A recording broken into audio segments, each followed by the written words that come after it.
Investors के लिए क्या बेटर है, स्टॉक मार्केट या रियल एस्टेट मार्केट? ये एक बहुत लंबी और पुरानी बहस है जो बहुत टाइम से चली आ रही है और आगे भी शायद बहुत सालों तक ये बहस चलती रहेगी।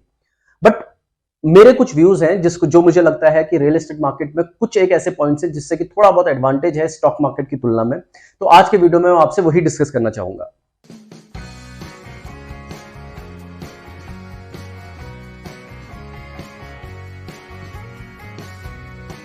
हाय friends, welcome to my channel. जैसे मैंने आपको बताया कि एक बहुत लंबी बहस है कि रियल एस्टेट मार्केट बेटर है या स्टॉक मार्केट बेटर है।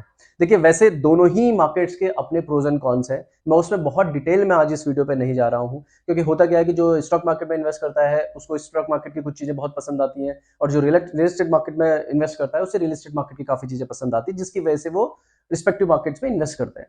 बट आज मैं जो चीज शेयर कर रहा हूं बहुत टेक्निकल नहीं है, कुछ इमोशन से जुड़ी हुई चीजें हैं जिससे कि मुझे लगता है कि वो रियल एस्टेट मार्केट थोड़ा सा बेटर है स्टॉक मार्केट की तुलना में। वो क्या है उस पर आज हम डिस्कस करते हैं। अगर हम केवल बात करें रिटर्न्स की कि किसने कितने रिटर्न्स दिए हैं लास्ट के कुछ ईयर्स में, तो उसमें स्टॉक मार्केट कंपेरेटिवली थोड़ा बेटर है रियल एस्टेट मार्केट से, अगर हम 30-40 साल की रिटर्न्स को कैलकुलेट करें। बट दो चीजें ऐसी हैं जो मुझे लगता है कि वो रियल एस्टेट मार्केट में ही पॉसिबल है, या कोई प्रॉपर्टी खरीदता है तभी पॉसिबल है, वो स्टॉक में पॉसिबल नहीं है। पहली ये चीज है कि जब भी कोई हम प्रॉपर्टी खरीदता है, जब कोई भी इन्वेस्टर कोई घर खरीदता है, तो हमेशा एक सेंस ऑफ अचीवमेंट उसको जरूर रहता है। क्योंकि जब भी आप बात करें, चाहे आपकी फैमिली में या आपके पेरेंट्स के लिए, ये एक बहुत बड़ी बात रही होगी कि जब उन्होंने अपना पहला घर बनाया होगा। तो ये जो इमोशन है, ये बहुत स्ट्रांग इमोशन है। ये कभी भी आपको स्टॉक मार्केट में अचीव फीलिंग ऑफ अचीवमेंट नहीं आता है। वो तभी आता है जब अपना कोई घर बनाते हैं या अपनी कोई प्रॉपर्टी बनाते हैं, तो वो जो सेंस ऑफ अचीवमेंट होता है वो हमेशा रियल एस्टेट मार्केट में आपको फील होता है। आपको लगता है कि मैंने कुछ किया है, या आपके आसपास वालों को भी लगता है कि हाँ, आपने प्रॉपर्टी बनाई है तो एक कुछ चीज अचीव करी है। दूसरी जो एक बात है और एक बहुत इंपॉर्टेंट फैक्टर है, कई बार हम लोग उसको नेग्लेक्ट करते हैं। रियल एस्टेट हमेशा स्टॉक मार्केट से लिक्विडेट करने के लिए थोड़ा मुश्किल होता है। मतलब यह है इस बात का कि आपके पास अगर कोई प्रॉपर्टी है और आप उसको अगर बेचना चाहते हैं, तो वो एकदम से नहीं बिकती। तो उसको लिक्विडेट करने का, बेच के उसके उसके कैश आपको आए, इसमें ये थोड़ा प्रोसेस टफ है कंपेरेटिवली स्टॉक मार्केट में। जी हाँ, स्टॉक मार्केट में बहुत आसान है। आप हमेशा अपने स्टॉक की वैल्यू देखते रहते हैं, एकदम से अपने शेयर बेच के आप अपनी लिक्विडेट आप उसको कर सकते हैं। बट इसमें तो आप ये कहेंगे कि ये तो स्टॉक मार्केट के लिए फेवर है, क्योंकि वो आप आसानी से आपकी चीज बिक जाती है। जी हाँ, लेकिन इससे फायदा क्या है, ये आज मैं आपसे डिस्कस कर रहा हूं। इससे फायदा क्या है कि नॉर्मली जब आप कोई भी इन्वेस्टमेंट करते हैं, आजकल तो आपकी सारी इन्वेस्टमेंट जो आप 50 तरह के आपके पास एप्स हैं, तो आपको डेली मार्केट की अपडेट मिलती रहती है। डेली मार्केट की अपडेट मिलती रहती है, तो आप डेली चेक करते रहते हैं कि आपकी शेयर की वैल्यू क्या हुई, कितना बढ़ गया या कितना घट गया। अब कई बार वो लालच एक बार होता है, क्योंकि हर कोई पेशेंट, जरूरी नहीं है कि उसमें पेशेंस लेवल सेम हो। कई बार आपने देखा होगा कि आपने स्टॉक देखा, आपने कोई स्टॉक खरीदा है और उसकी वैल्यू एकदम से बढ़ गई है, तो आपको ये रहता है कि यार इसको बेच के मैं अपना प्रॉफिट अर्न करके निकल जाऊं।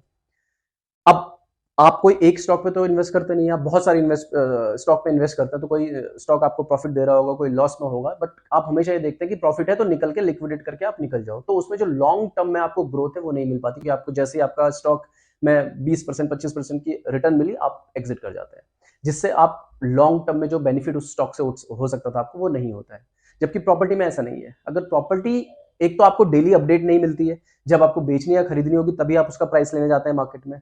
और दूसरा, वो क्योंकि बेचना मुश्किल है, तो आप बहुत रेयरली अपनी प्रॉपर्टी यूजुअली बेचते हैं। वो तभी बेचते हैं जब बहुत आपको जरूरत होती है, क्योंकि वो आसानी से बिकती नहीं है। तो उससे एक बेनिफिट आपको होता है कि लॉन्ग टर्म में आपके पास एक प्रॉपर्टी रहती है जो आपने शायद कभी बहुत सस्ते रेट्स में खरीदी होगी, या आपकी फैमिली मेंबर्स ने खरीदी होगी, या आपके पेरेंट्स ने खरीदी होगी। बट उसका आज आपको ये बेनिफिट होता है कि आप उसकी जो वैल्यू है वो मल्टीफोल्ड्स बढ़ गई होती है, जस्ट बिकॉज आपने वो बेची नहीं है, वो रखी है।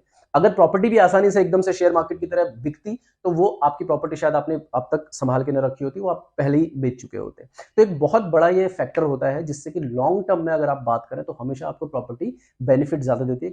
अब इसमें कई लोग ये आर्ग्यूमेंट जरूर दे सकते हैं कि सारे प्रॉपर्टीज के रेट तो नहीं बढ़ते हैं। इसमें मैं ये जरूर कहूंगा कि स्टॉक्स में भी हर कोई स्टॉक, आपने कोई 10 या 20 स्टॉक खरीदे हैं, तो सारे स्टॉक्स के रेट बढ़े या सारे स्टॉक्स आपको मल्टीफोल्ड रिटर्न्स दे, ये जरूरी नहीं है।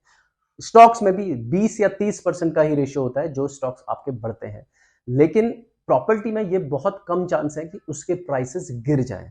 ये हो सकता है कि प्रॉपर्टी आपने खरीदी है तो उसके रेट 5-6 साल 10 साल तक सेम है, लेकिन ये बहुत रेयर चांस है कि उस प्रॉपर्टी का रेट एकदम से बहुत नीचे हो जाए। वो पॉसिबल नहीं है। तो प्रॉपर्टी या तो आपको ग्रोथ देगी, या बिल्कुल ग्रोथ नहीं देगी, रुकी रहेगी, बट आपको नुकसान नहीं होगा।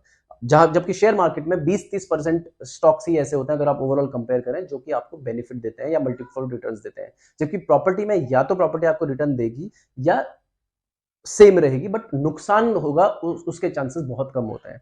तो ये कुछ मेरे अपने थॉट्स हैं। ऐसा नहीं है, एक्सेप्शन हर जगह होते हैं। एक्सेप्शन आपको प्रॉपर्टी में भी मिलेंगे या स्टॉक्स में भी मिलेंगे, जो एकदम से बहुत बढ़ गया या कोई प्रॉपर्टी एकदम से बहुत घट गई। बट एक्सेप्शंस पे हम नहीं चलते हैं, हम हमेशा एवरेज पे बात करते हैं कि एवरेजली अगर अगर सब कुछ नॉर्मल चलता है तो उसमें किस हिसाब से चीजें दोनों ही मार्केट्स में बढ़ती हैं। एवरेज आउट जो मुझे लगता है कि रियल एस्टेट मार्केट के ये कुछ एडवांटेजेस हैं, जिससे कि लॉन्ग टर्म में रियल एस्टेट मार्केट बेटर रहती है स्टॉक मार्केट से। आई होप आपको ये वीडियो समझ आया होगा, पसंद आया होगा। अगर आपको ये वीडियो पसंद आया है तो इसे लाइक और शेयर जरूर कीजिए, और इस तरह के आगे वीडियोस के लिए मेरे चैनल को सब्सक्राइब जरूर कर दीजिए अगर आपने नहीं किया है अभी तक तो। फिर मिलेंगे नेक्स्ट वीक आपसे नई वीडियो के साथ। तब तक आप सभी अपने ख्याल रखिएगा। धन्यवाद।